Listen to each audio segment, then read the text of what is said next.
Hey everybody, Hello Tamberlane, Security and Miniature. You know the drill. I finally dug out some of my unbuilt Kingdom Death models. This is Ayla from Chrono Trigger. Wait, no, it's not. This is, well, she's one of the messengers. Messenger of Humanity? Crap, I don't know. I'm going to check online later. I'll stick it in the title. I'm just going to call her the Messenger of Chrono Trigger. So yeah, I'm going to do it. I know she's a hard one to find these days. Oh yeah, we're going to do this, baby. Get out of here. So if you haven't built any of the Kingdom Death plastic models, especially their, what they like to call narrative sculpts these days, they are a lot easier to build than the resins, I think, just because, well, they're plastic and plastic glue is a lot more forgivable. So we've got the main body herself, and in typical Kingdom Death fashion, her chest is a separate piece. So, you know, take that for what it is. We've got her lantern here, Chun-Li thighs, not a lot of rear coverage there, lots of fur to paint. I'm assuming this face goes on the base, and I'm not sure what this is. Looks like a hand holding meat. Whatever. All right, you know what I'm going to do? I'm going to finally build her. I've had her sitting in front of me for a long time. Well, okay. I've had her literally since the original Kickstarter, which was a couple years ago. So we're going to do it. We're going to put her together. Let me grab some of the Kingdom Death figures just to see how she compares as well. Okay? I'll be back with those clippers, and we're going to see what our messenger looks like. Okay, so we've got our Chrono Trigger messenger all finished up. And while she's a pretty simple kit, she came out really nice. So I figured it was a piece of meat in her hand there. I'm not sure if I got her hand with the club glued on correctly. But, you know what? Good enough. I think those are actually supposed to connect right there. Looks like we got enough there. So, on her base this is not an official Kingdom Death base, but that stone face is supposed to actually be there for her to prop up her higher foot, even though she's not in focus. There we go. And she's probably not going to want to stand up by herself yet, because that would be too easy. All right, well, that gets the job done. So, if you're curious just how big these are, if you've never built any of the Kingdom Death plastics, on average, a Kingdom Death female is going to be just as big, if not bigger, than a typical Games Workshop model. And the reason is because they're more close to 32 millimeter or 30 millimeter than they are to whatever weird scale GW's at these days.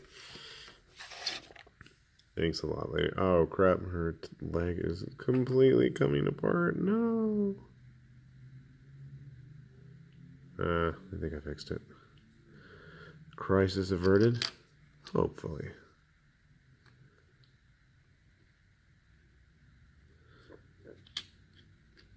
Seriously, come on.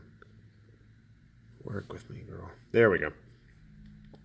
So, if you've never built the plastics, I have a random, absolutely inappropriate resin model of Satan there, just to give you a sense of scale. So I'd heard some people complain that, oh yeah, the plastics are so much larger. Well, they are and they aren't.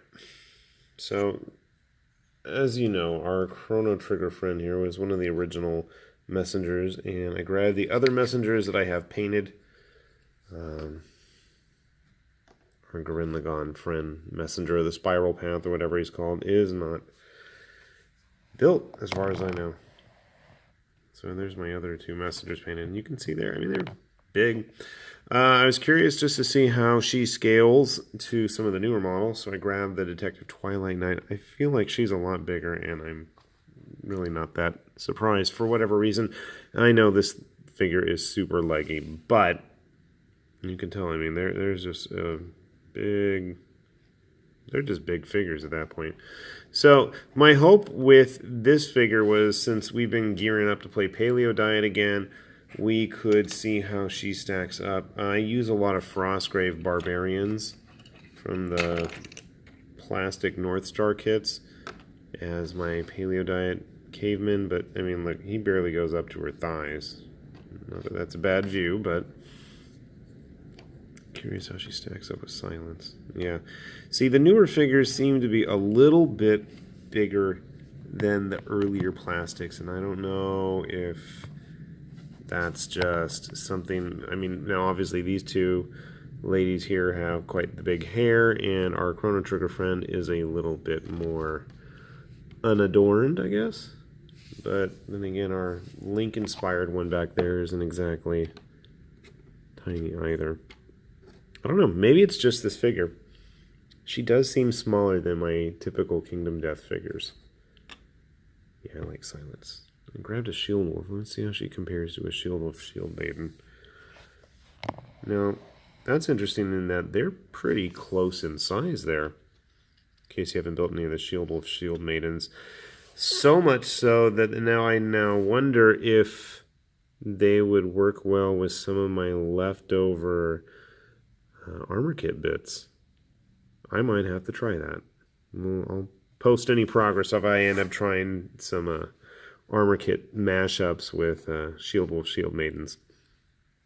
But this is probably going to be a nice figure for Paleo Diet, if not just another nice Kingdom Death figure. Now, the pose is a bit more static than some of the other ones, and especially with the newer models coming out. But you know what? It was one of the early plastics, and it's still a nice figure.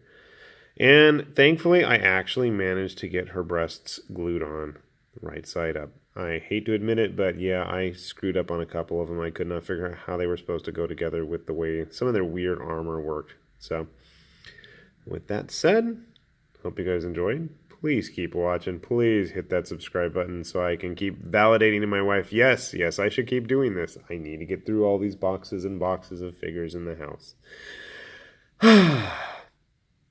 With that said, this has been High Lord Tamberlane with Obscurities Miniatures saying bye-bye.